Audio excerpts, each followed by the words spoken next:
Egg macaroni biryani எப்படி செய்யலாம்னு பார்க்கலாம். நிறைய பேர் ரெசிபி கேட்டிருந்தீங்க. லாங் வீடியோவும் நான் நிறையவே போஸ்ட் பண்ணியிருக்கேன். அதனால இதில் வந்து நம்ம ஷார்ட்டாக பார்த்துடலாம். மக்ரூனி பிரியாணி செய்யறதுக்கு எனி டைப் ஆஃப் பாஸ்தா எடுத்துக்கோங்க. இதை கொஞ்சம் நேரம் சுடு தண்ணி ஊற்றி ஊற வச்சு எடுத்துக்க போகிறேன். இப்போ இதை நான் குக்கரில் தான் செய்ய போகிறேன். அதில் வந்து 4 டேபிள் ஸ்பூன் ஆயில் சேர்த்துக்கோங்க. ஆயில் சுடானதுக்கு அப்புறமா பட்டை, கிராம்பு, ஏலக்காய் தூள் சேர்த்துட்டு இதில் 3 பெரிய வெங்காயம் நான் சேர்த்துருக்கேன். வெங்காயம் நல்லா பெருசாக இருந்தாலும் நான் 3 சேர்த்துருக்கேன். நீங்கள் சின்னதாக ஆட் பண்ணுறீங்க அப்படின்னா 4 to 5 ஆட் பண்ணிக்கோங்க. வெங்காயம் அந்த அளவுக்கு சேர்க்குறீங்கன்னா அந்த அளவுக்கு வந்துட்டு பிரியாணி நல்லா கிரேவியாக கிடைக்கும். அது மட்டும் இல்லாமல் டேஸ்ட்டும் செம்மையாக இருக்கும். இப்போ வந்துட்டு வெங்காயம் இந்த அளவுக்கு நல்லா கோல்டன் ப்ரௌன் ஆகிற அளவு வதக்கிக்கோங்க. இது கூட 2 டேபிள் ஸ்பூன் அளவுக்கு இஞ்சி பூண்டு பேஸ்ட்டு, 3 to 4 பச்சை மிளகாய் சேர்த்துட்டு இஞ்சி பூண்டோட பச்சை ஸ்மெல் போகிற வரைக்கும் வதக்கிக்கோங்க. இப்போ இது கூட வந்துட்டு நான் 2 நல்ல பெரிய தக்காளியை வந்து கட் பண்ணி சேர்த்துருக்கேன். இது கூட வந்துட்டு இந்த மக்ரூனிக்கு தேவையான அளவுக்கு உப்பு சேர்த்துட்டு நல்லா வந்து வதங்க விட்டுக்கோங்க. நம்ம பிரியாணிக்கு எந்த அளவுக்கு வதக்குறோமோ அதே ப்ரொசீஜர் வந்து இதுக்கும் ஃபாலோ பண்ணிக்கோங்க. இப்போ தக்காளி இந்த அளவுக்கு நல்லா வதங்கி வந்ததுக்கு அப்புறமா இப்போ இது கூட வந்து காரத்தை பொறுத்து மிளகாய் தூள் ஆட் பண்ணிக்கோங்க. 1 டீஸ்பூன் அளவுக்கு மல்லித்தூள், சிக்கன் கிரேவி மசாலா இருக்குல்ல ஆச்சி பிராண்டில், நான் வந்து அதை ஆட் பண்ணியிருக்கேன்.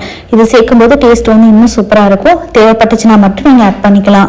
இப்போ வந்துட்டு மசாலாலாம் சேர்த்துட்டு நல்லா மசாலாவோட பச்சை ஸ்மெல் போயிட்டு எண்ணெய் பிரிஞ்சு இந்த அளவுக்கு வந்ததுக்கு அப்புறமா 1/4 டீஸ்பூன் அளவுக்கு மஞ்சள் தூள், இது கூட கெட்டியாக இருக்கிற மாதிரி தயிர் 2 டேபிள் ஸ்பூன் அளவுக்கு ஆட் பண்ணியிருக்கேன். ஆட் பண்ணிட்டு இதெல்லாம் நல்லா வதங்க விடுங்க. எண்ணெய் பிரிஞ்சு வரணும். இதோட அளவு எல்லாமே நான் வந்து கேப்ஷனில் கொடுக்குறேன், தேவைப்படுறவங்க செக் பண்ணிக்கோங்க. ஸோ இப்போ வந்துட்டு பார்த்தீங்கன்னா நல்ல மசாலா வதங்கி வந்திருக்கு. இந்த ஸ்டைலில் வந்துட்டு ஒரு கைப்பிடி ஃபுல்லாக வந்து பொடிசாக கட் பண்ணி வச்சிருக்க கொத்தமல்லி சேர்த்துருக்கேன். புதினா இருந்துச்சு அப்படின்னா இந்த ஸ்டைலில் ஆட் பண்ணிக்கோங்க. என்கிட்ட புதினா இல்லாதனால நான் சேர்த்துக்கலாம். இந்த அளவுக்கு எண்ணெய் பிரிஞ்ச மசாலா வந்ததுக்கு அப்புறமா இப்போ இது கூட நம்ம ஊற வச்சிருக்க பாஸ்தாவை நல்லா தண்ணி வடிச்சிட்டு இது கூட ஆட் பண்ணிக்கலாம். பாஸ்தாவை எதுக்காக நான் ஊற வச்சு சேர்த்தேன் அப்படின்னு பார்த்தீங்கன்னா பாஸ்தா வந்துட்டு நல்லா வெந்து வரும்போது சாஃப்டாக இருக்கும், சாப்பிட்றதுக்கு செம்ம ஜூஸியாக கெட்டியாக இருக்கிற மக்ரூனியாக இருக்கனால நான் வந்து சுடு தண்ணி சேர்த்து ஊற வச்சுக்கிட்டேன். நீங்கள் வந்துட்டு மக்ரூனி குழஞ்சிரும் அப்படின்னு நினச்சிங்கன்னா டேரெக்டாக மக்ரூனி வந்து அப்படியே மசாலாவோட சேர்த்து மிக்ஸ் பண்ணிக்கிட்டா கூட போதும். இப்போ வந்து மக்ரூனி பார்த்தீங்கன்னா சேர்த்ததுக்கப்புறம் எனக்கு குக்கர் பத்தாத மாதிரி இருந்தது, அதனால நான் பெரிய குக்கரில் மாற்றிக்கிட்டேன். இப்போ மக்ரூனி சேர்த்துட்டு மக்ரூனி மூழ்கிறத விட கொஞ்சம் எக்ஸ்ட்ராவே வந்து சுடு தண்ணி ஆட் பண்ணிக்கிட்டேன்.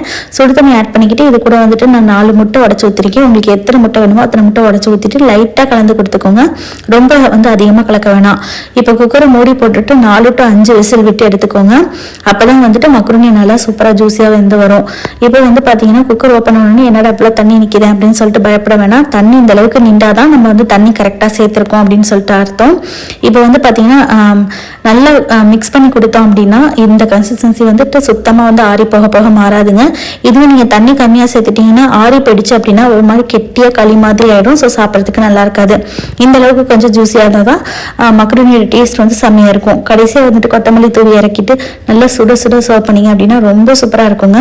இதுவே சிக்கன், மட்டன், பீஃப்னு சொல்லிட்டு நிறைய வெரைட்டிஸ்லாம் நம்மளோட சேனலில் இருக்குது, செக் பண்ணிக்கோங்க. நாளைக்கு பார்க்கலாம். பாய்.